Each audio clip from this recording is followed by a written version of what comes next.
வணக்கம்.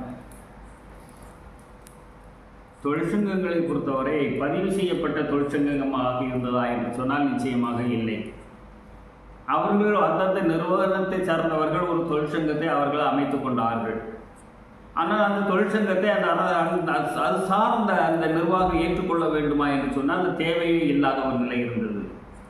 அப்போதுதான் தொழிற்சங்கங்களை பதிவு செய்தவர்களுடைய சட்டம் வேண்டும் என்று சொல்லி இவர்கள் போராட ஆரம்பித்தார்கள்.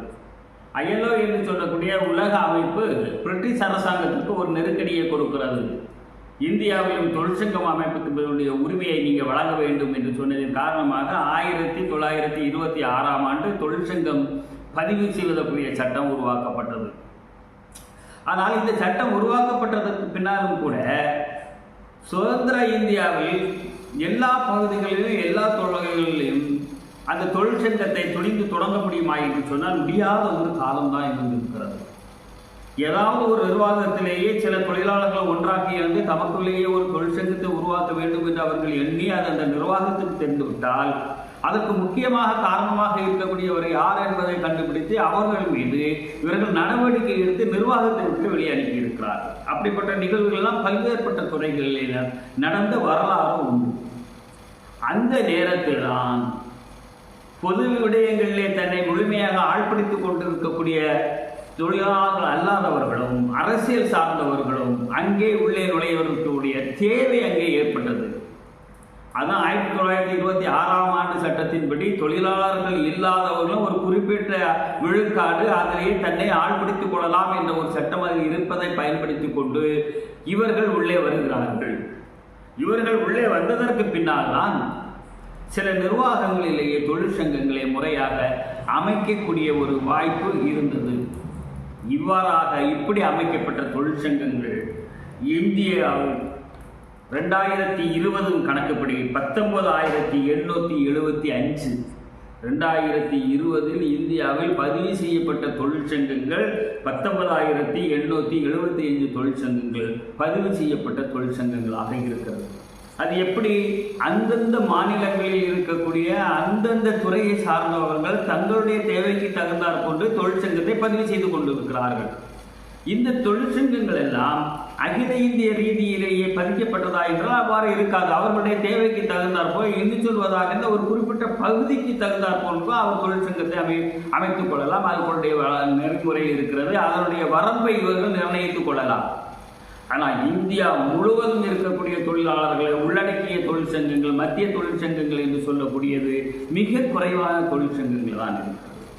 அதிலேயும் நாட்டின் மீதும் தொழிலாளர்கள் மீது அக்கறை கொண்ட தொழிற்சங்கங்களாக 10 தொழிற்சங்கங்கள் இருக்கிறது.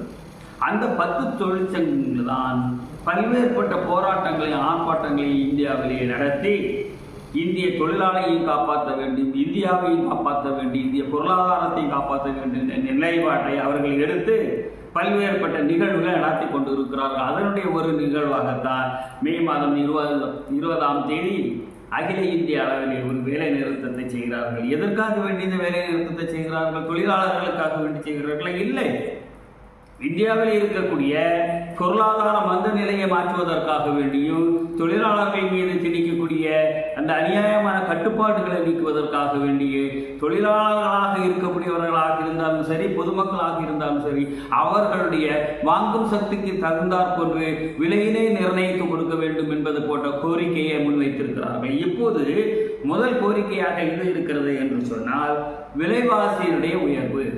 அந்த விலைவாசி உயர்வை யாரால் கட்டுப்படுத்த முடியும்? யாருடைய கையிலே இருக்கிறது என்று சொன்னால் ஒன்றிய அரசுடைய கையிலே இருக்கிறது. ஒன்றிய அரசு இதை எவ்வாறு கையாள வேண்டும்? முறையாக ஒன்றிய அரசு கையாளுவதாக இருந்தால் முதலாவதாக பணவீக்கத்தை கட்டுப்படுத்த வேண்டும் என்று சொல்லப்படுகிறது. அதற்கு அடுத்தாற்போன்று சொல்வதாக இருந்தால் தேவைக்கு தகுந்தாற் போன்று நீ விநியோக திட்டத்தை நீ வகுத்துக்கொள். தேவைக்கு தகுந்தாற் போன்றுள்ள விநியோகத்தை எவ்வாறு வகுத்துக் கொள்வது? விவசாயத்திலிருந்து ஒரு பொருளை வாங்கி அது நேரடியாகவே உழவர் சந்தைக்கு வருவதாக இருந்தால் அங்கே எந்த கட்டுப்பாடும் கிடையாது. இதைத்தான் கலைஞர் அவர்கள் உழவர் சந்தையை கொண்டு வந்தது. ஆனால் விவசாயிடத்திலே ஒருவர் ஒரு பொருளை வாங்கி அதை ஒரு இடத்திலே பாதுகாக்கப்பட்ட பெட்டகமாக வைத்து அதற்கு பிறகு அவர்களுக்கு அங்காடிப்படுத்துவதற்காக வேண்டி கொண்டு வருகிறார்கள். அப்படி அங்காடிப்படுத்துவதற்கு கொண்டு வரக்கூடிய நேரத்தில் அங்கே என்ன இடர்பாடு இருக்கிறது என்று சொன்னால், அவர்கள் வாங்கிய பொருட்களை அப்படியே அவர்கள் அங்காடிப்படுத்துகிறார்களா என்றால் இல்லை. ஒரு விவசாயியாக இருந்தால் அவன் உற்பத்தி செய்யக்கூடிய பொருட்களை அப்படியே அங்காடிப்படுத்துவதற்கு கொண்டு வருவான். இவர்கள் அந்த கார்ப்பரேட்டுகள் என்ன பண்ணுகிறார்கள் என்று சொன்னால், அதை ஒரு இடத்திலேயே பாதுகாப்பு பெட்டகமாக வைத்துக்கொண்டு அங்காடிக்கு கொண்டு வருகிறார்கள். அங்காடிக்கு எவ்வளவு தேவையோ அந்த அளவுக்கு கொண்டு வராமல் அதனுடைய தேவையை அதிகப்படுத்துவதற்காக வேண்டி குறைந்த அளவுக்கு அந்த பொருளை கொண்டு வரக்கூடிய நேரத்திலேயே மக்கள் வாங்கக்கூடிய அளவுக்கு அந்த பொருள் கிடைக்காததனால் கூடுதல் விலை கொடுத்து வாங்குகிறார்கள். கூடுதல் விலை யார் கொடுத்து வாங்குகிறார்கள்? சாதாரணமாக நடுத்தர மக்களுக்கு அந்த பொருளை வாங்க முடியாத ஒரு சூழல் ஏற்பட்டு கொண்டிருக்கிறது. இதனால் நான் என்ன சொல்றேன், விநியோக திட்டத்தை நீ சீர்படுத்த வேண்டும். உற்பத்தி செலவு, ஒரு பொருள் உற்பத்தி ஆகிறது என்று சொன்னால் அந்த உற்பத்தி செலவை எந்த அளவுக்கு ஒரு அரசு குறைத்து கொடுக்கிறதுக்கு முடியுமோ அந்த அளவுக்கு குறைத்து கொடுத்தால் அதனுடைய பலன் யாருக்கு கிடைக்கிறது என்று சொன்னால் அது நேரடியாகவே வாங்கக்கூடியவர்களுக்கு தான் கிடைக்கிறது. இதில் என்ன உற்பத்தி செலவு எவ்வாறெல்லாம் கூடுகிறது என்பதை பார்க்கும். விவசாயம் மட்டுமல்ல, எதுவாக இருந்தாலும் சரி, அரசாங்கத்தினுடைய தவறுதலான ஒரு நடவடிக்கையின் காரணமாகத்தான் இந்த உற்பத்தி செலவுகள் எல்லாம் மிக அதிகமாக இருக்கிறது. எடுத்துக்காட்டுக்கு சொல்வதாக இருந்தால் சிஎஸ்டியை சொல்லலாம், அதே நேரத்தில் டோல்கேட்டை சொல்லலாம், அதே நேரத்தில் பெட்ரோல் டீசல் விலைகளை சொல்லலாம். இப்போ டீசல் விலை ஏறுவதால் யாரை பாதிக்கிறது? டீசல் விலை ஏறுவதால் மோட்டார் வைத்திருக்கக்கூடியவர்களை மட்டும்தான் பாதிக்கப்படுகிறதா? இல்லை. அது மோட்டார் எதற்காக வேண்டி வாகனங்களை அவங்க பயன்படுத்துகிறார்கள்? ஒரு இடத்திலிருந்து ஒரு பொருளை இன்னொரு இடத்திற்கு கொண்டு செல்வதற்காக வேண்டி அவர்கள் வாகனத்தை பயன்படுத்துகிறார்கள். அந்த வாகனத்தினுடைய எரிபொருள் விலை கூட கூட கூட கூட அவர்களுடைய போக்குவரத்து செலவு கூடுகிறது. அந்த போக்குவரத்து செலவு கூடக்கூடிய நேரத்திலே அவர்கள் கொண்டு வரக்கூடிய பொருள் மீது அது ஏறுகிறது. அவ்வாறு அது ஏறக்கூடிய நேரத்திலே வாங்கக்கூடியவர்கள் தலையிலே வந்து விழுகிறது. இப்படி அரசுடைய தவறுதலான ஒரு வரி விதிப்பின் காரணமாக சாதாரணமாக இருந்த மக்கள் அந்த சுமையை தாங்க வேண்டியது இருக்கிறது. இடைப்பட்டவர்கள் இதில் யாருமே சம்பந்தப்பட மாட்டார்கள். ஒரு பொருளை அங்காடிப்படுத்தி ஒரு பொருளை வாங்கக்கூடிய நேரத்திலும் அந்த பொருளை உற்பத்தி செய்யக்கூடிய அந்த உற்பத்தியாளர்கள் கொடுக்கக்கூடிய விலைக்கும் இருக்கக்கூடிய வேறுபாடுகளை பார்த்தால் மிக அதிகமாக இருக்கிறது.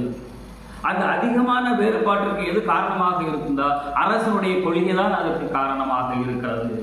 அரசு வரி விதிப்பின் காரணமாகவும் அரசினுடைய நடைமுறையின் காரணமாகவும் விதிக்கக்கூடிய அதிகப்படியான வரி விதிப்பின் நேரடியாகவே மக்களை வந்து பாதிக்கிறது.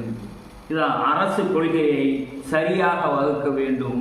வாங்கக்கூடிய சக்தியை மக்கள் எவ்வாறு பெற்றிருக்கிறார்கள் என்பதை அறிந்து ஒரு அரசு வரி விதிக்க வேண்டும். ஏகபோக சந்தையை ஏகபோக சந்தையை ஒரு சிலருடைய மட்டுமே கொடுத்திருக்கிறார்கள். அப்படி கொடுக்கக்கூடிய நேரத்தில் அவர்கள் எந்த விலையை நிர்ணயிக்கிறார்களோ அந்த விலையை கொடுத்து தான் பொதுமக்கள் வாங்க வேண்டிய ஒரு சூழல் இருக்கிறது. ஆனால் ஏகபோக சந்தை என்பது நிச்சயமாக இருக்கக்கூடாது. அது அனைத்து மக்களும், அனைத்து விவசாயிகளும், அனைத்து உற்பத்தியாளர்களும் தன்னுடைய பொருளை அங்காடிப்படுத்துவது போன்ற ஒரு நிலைப்பாடு இருக்க வேண்டும். அப்படி இருந்தால்தான் விலைவாசியை கட்டுப்படுத்த முடியும். இந்த நிலைக்கு ஒன்றிய அரசு வர வேண்டும் என்று வலியுறுத்தித்தான் முதல் விடயமாக விலைவாசியை கட்டுப்படுத்து என்று சொல்லியிருக்கிறார்கள்.